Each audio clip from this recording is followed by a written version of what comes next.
When you think about the ancient civilizations of the Americas, your mind probably jumps to the Aztecs, Maya, or Inca. But there's an older, lesser-known civilization that predates them all, one that was flourishing when the Egyptian pyramids were being built. I'm talking about Caral, an ancient society that emerged along Peru's coast an astonishing 5,000 years ago. In 2021, archaeologists made a discovery that shook our understanding of this mysterious civilization. The well-preserved remains of what appears to be a noblewoman, offering unprecedented insights into Caral's social structure and the role of women in one of the oldest complex societies in the Western Hemisphere. You're watching History Deciphered with Nathan Gale. Now let's get started. Imagine standing on a dusty plateau in Peru's Supe Valley, about 120 miles north of Lima. The landscape seems unassuming at first, arid, windswept, surrounded by mountains. But rising from this desert are the remains of 6 large stone pyramids, constructed over 5,000 years ago. The civilization developed without ceramics, large-scale warfare, or many of the other elements we typically associate with early complex societies. Instead, they created a sophisticated urban center with monumental architecture, complex irrigation systems, and evidence of mathematical knowledge and astronomical observations. Carbon dating confirmed what Shady had suspected. This wasn't just another ancient settlement. It was one of the oldest centers of civilization in the Americas.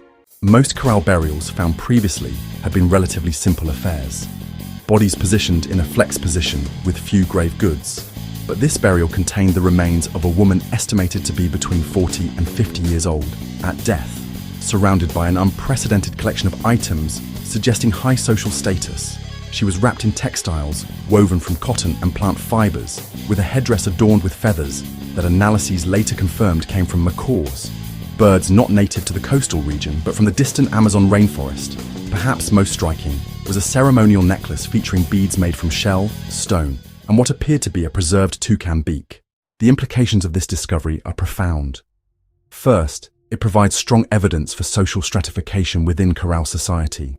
The elaborate nature of the burial and the exotic materials suggest this woman held significant status.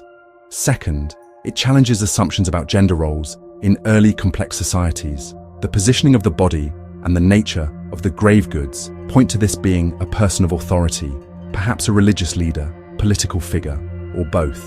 And third, the presence of materials from distant regions confirms that Caral was connected to far-reaching trade networks, extending from the Pacific coast to the Amazon basin, despite having no wheel or beasts of burden. But here's where things get really interesting. Traditional perspectives on early complex societies often assume that power structures were predominantly male-dominated. The big man theory of early state formation suggests that control over resources and the ability to wage war were primary pathways to power. But Caral doesn't fit this model. There's minimal evidence of warfare in Caral, no defensive walls, few weapons, and no depictions of combat or captives. Instead, the evidence points to a society that may have been organized around trade, religion, and possibly astronomical knowledge. And now, with this burial, we have compelling evidence that women could hold positions of significant authority within this system. Let's consider the specific items found with this elite woman. The macaw feathers and toucan beak are particularly significant.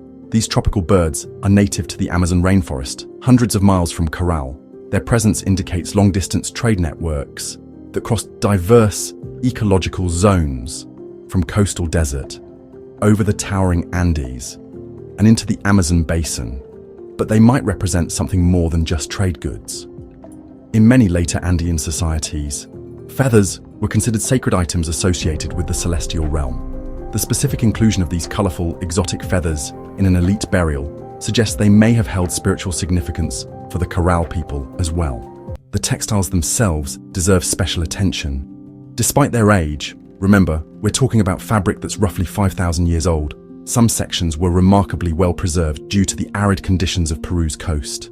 Analysis revealed sophisticated weaving techniques and the use of natural dyes.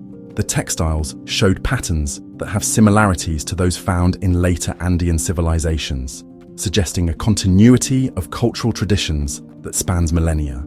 This isn't just interesting from a textile history perspective. It points to the early development of specialized craft production and the symbolic language of patterns and designs that would characterize Andean cultures for thousands of years to come. The woman's burial also included several small items that archaeologists have tentatively identified as musical instruments. Bone flutes, similar to others found at Caral, but with more elaborate decoration. Music clearly played an important role in Caral society, as dozens of flutes and evidence of drums have been found throughout the site. Some researchers have suggested these may have been used in astronomical ceremonies, as the main pyramids show evidence of being aligned with celestial events. The presence of these specially decorated instruments in this elite burial strengthens the hypothesis that this woman may have played a ceremonial role connected to music, astronomy, and religious practice. Now, I should acknowledge that there's been some debate about the interpretation of this discovery.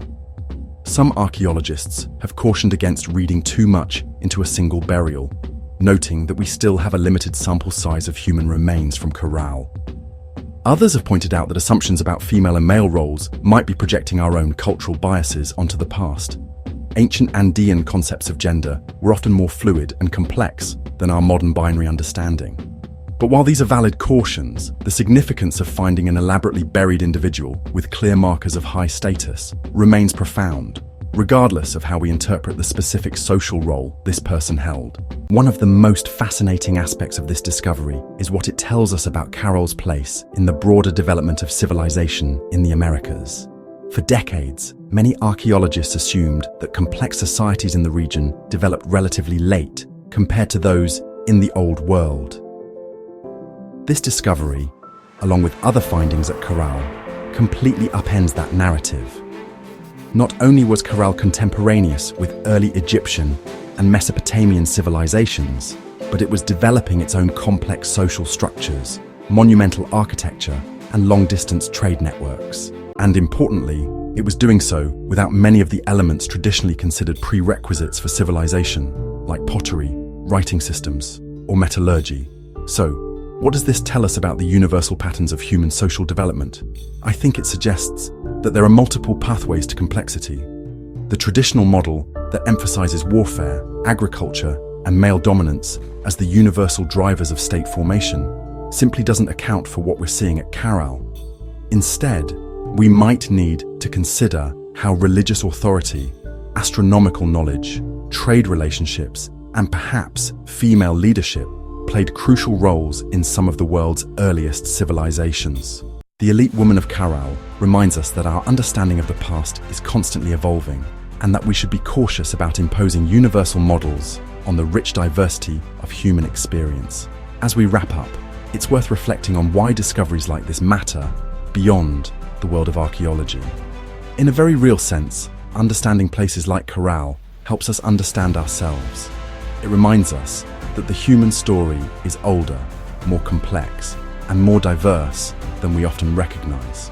The people of Caral face challenges not unlike those we face today: how to organize society, distribute resources, maintain trade relationships, and create meaning through ritual and belief. Their solutions were ingenious and effective, allowing their civilization to flourish for over 1,000 years. The elite woman of Caral, whoever she was, religious leader, political figure, or something we don't have a modern category for, stands as a testament to the complexity of ancient lives.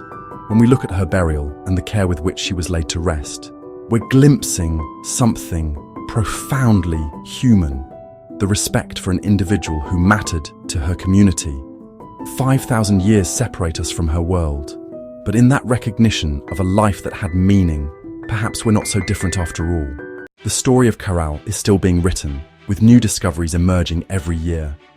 As archaeologists continue their work, and as new technologies allow us to extract more information from the findings, our understanding will continue to evolve. But already, this ancient civilization and the elite woman who was part of it have expanded our view of the past and challenged us to reconsider what we thought we knew about the dawn of complex society in the Americas. Sometimes, the most important historical discoveries aren't just about finding new things. They're about seeing old assumptions in a new light.